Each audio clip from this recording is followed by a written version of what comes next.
communauté du Cap-Vert qui nous a fait le plaisir de se joindre à nous. Je veux saluer aussi et reconnaître toutes les délégations nationales qui se sont jointes à nous de la Guinée-Bissau, du Niger et d'autres pays aussi, et la Libye, qui nous font le plaisir de nous rendre visite. Monsieur le ministre des Maliens établis à l'extérieur et de l'intégration africaine, mon cher frère Moussa Agater, Excellences, Mesdames et Messieurs les ambassadeurs des pays africains invités ici et membres du corps diplomatique en République du Mali, Monsieur le Président de la Commission des Affaires étrangères des Maliens établis à l'extérieur et de l'intégration africaine du Conseil national de transition, qui est l'organe législatif transitoire du Mali.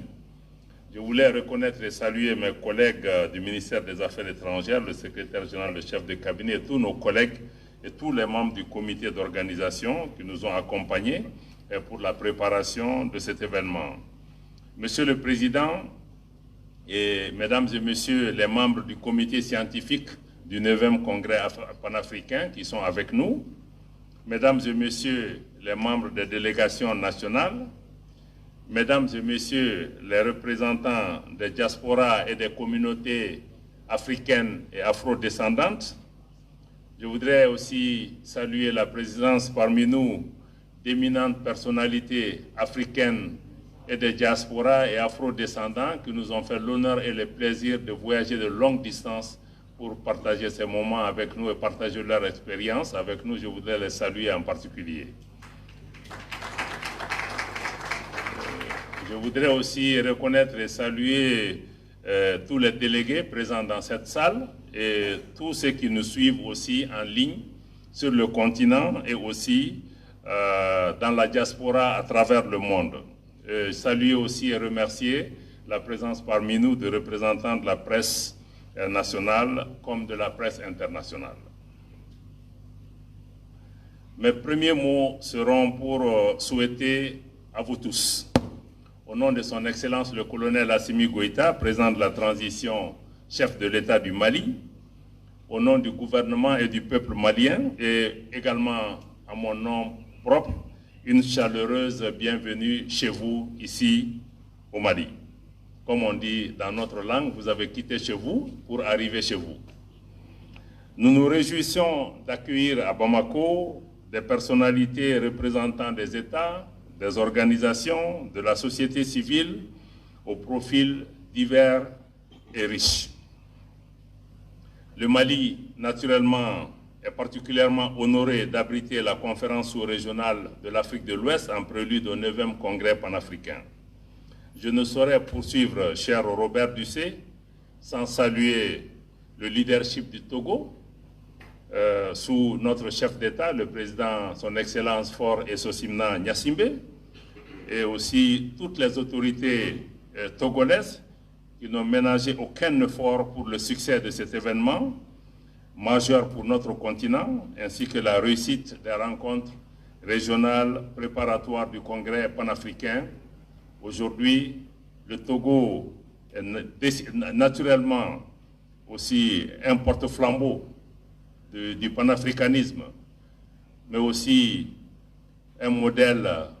de ce que doit être la diplomatie sur notre continent, un pays tourné et dédié vers le dialogue, vers la paix,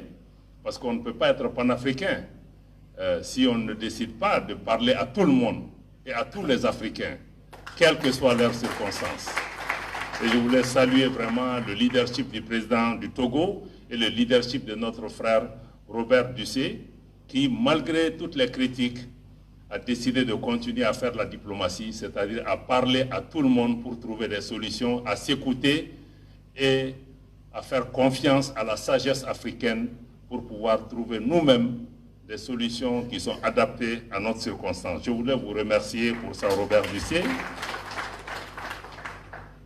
Terre de migration par excellence, le Mali se reconnaît pleinement dans le thème qui nous réunit 2 jours durant, afin d'examiner les aspects liés aux diasporas, aux afro-descendants et aussi aux questions de développement. Comme vous le savez, loin de ce que certains tentent de présenter comme une légende, le Mali a un lien historique particulier et qui vient de très loin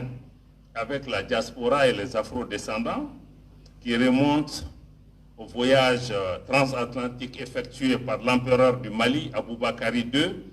en 1312, soit plus d'un siècle avant Christophe Colomb. Et je dois rappeler qu'à cette époque, le Mali n'était pas un pays enclavé, bien que le Mali ne concerne pas que la République du Mali actuelle, mais c'était l'Empire du Mali qui était plus vaste. Mais le Mali était une puissance maritime à l'époque de l'Empire du Mali. Et pour dire aussi que ce n'est pas une légende,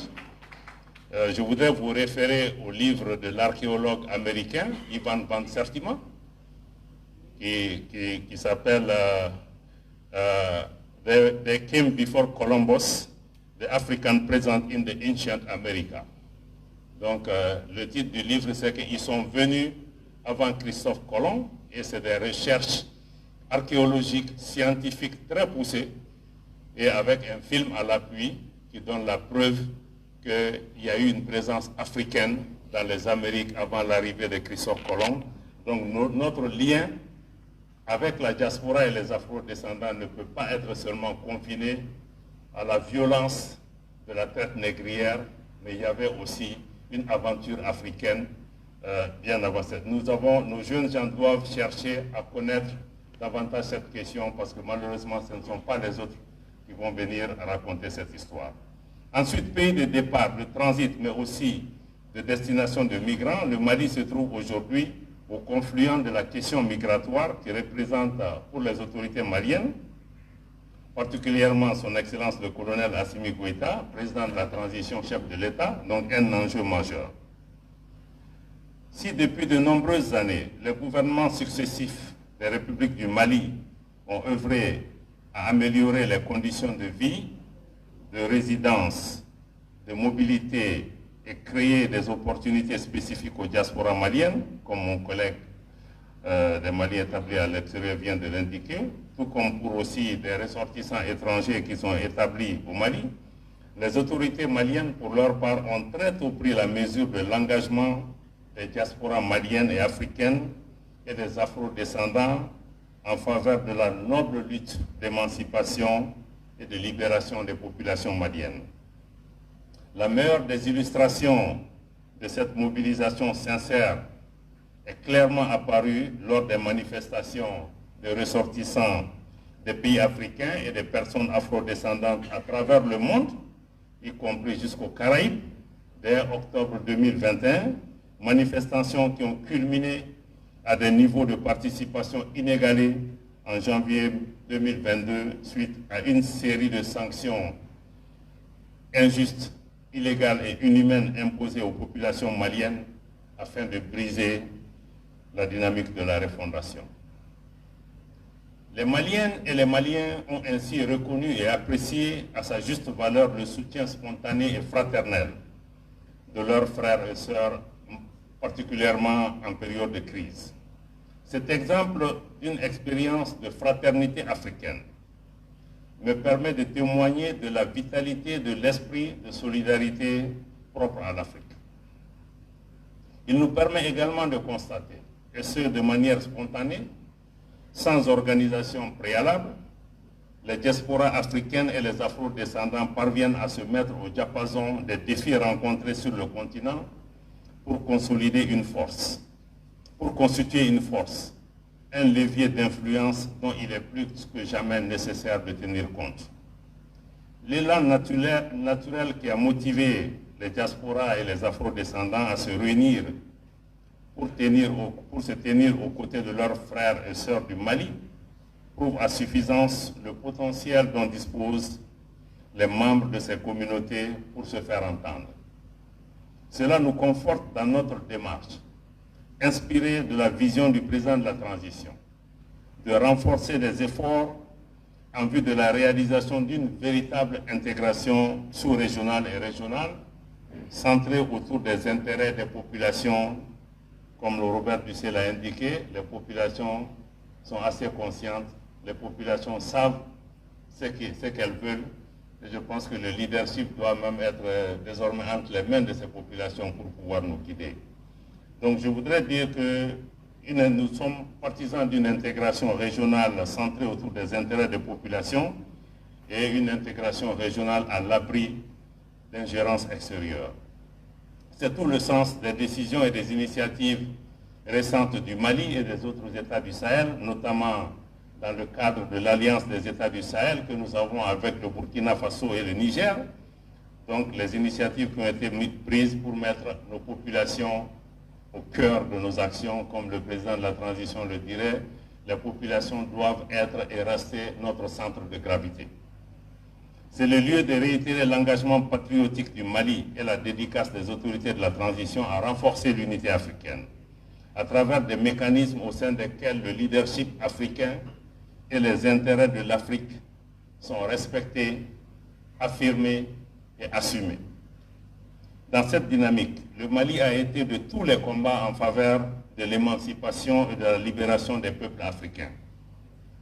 et n'a cessé d'inscrire dans ses constitutions respectives, comme mon collègue le Malien de l'extérieur l'a indiqué tout à l'heure, le Mali n'a cessé d'inscrire dans toutes ses constitutions depuis l'indépendance de notre pays, y compris la dernière constitution promulguée le 22 juillet 2024,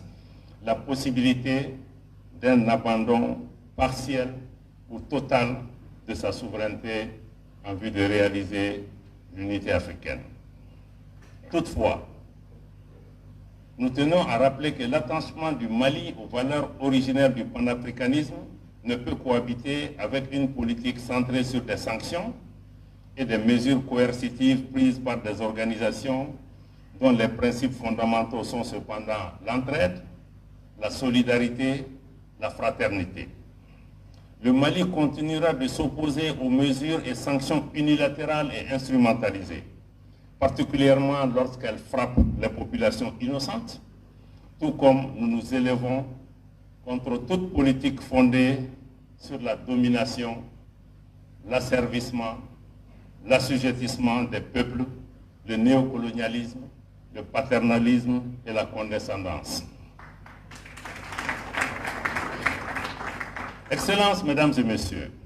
le continent africain est un continent riche, nous devons nous en convaincre. Sans doute le continent le plus riche. En disant cela, nous pensons spontanément aux richesses naturelles, aux richesses de notre sous-sol. L'Afrique, mesdames et messieurs, dispose de richesses bien plus importantes et durables que ses ressources minières et en hydrocarbures, avec, hélas, les menaces et les convoitises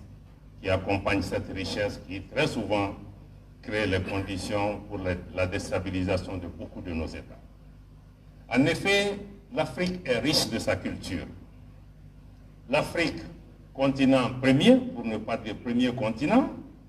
est riche de sa civilisation. L'Afrique est riche de ses civilisations. L'Afrique est riche de ses valeurs traditionnelles et fondatrices, du maya, qui dans notre langue veut dire humanisme,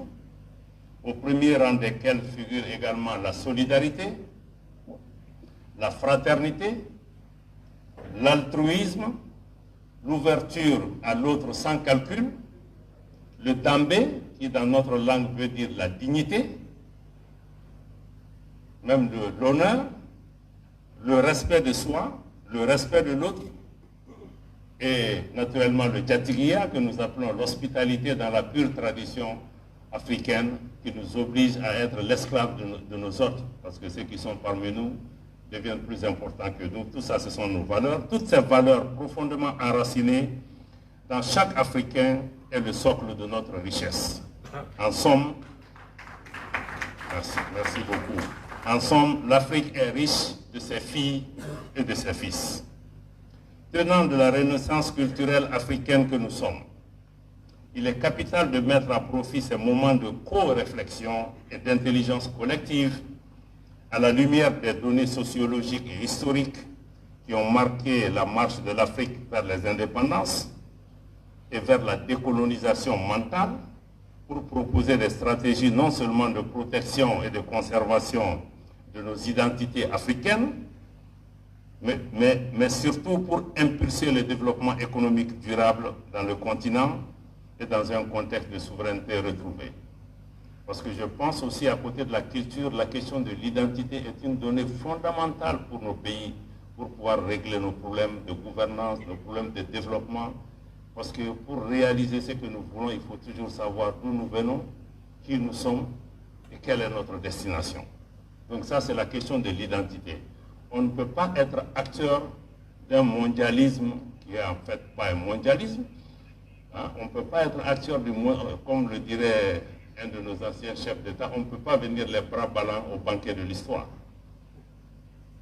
Il faut venir avec son identité pour pouvoir être respecté. Donc je pense que la question de l'identité, j'espère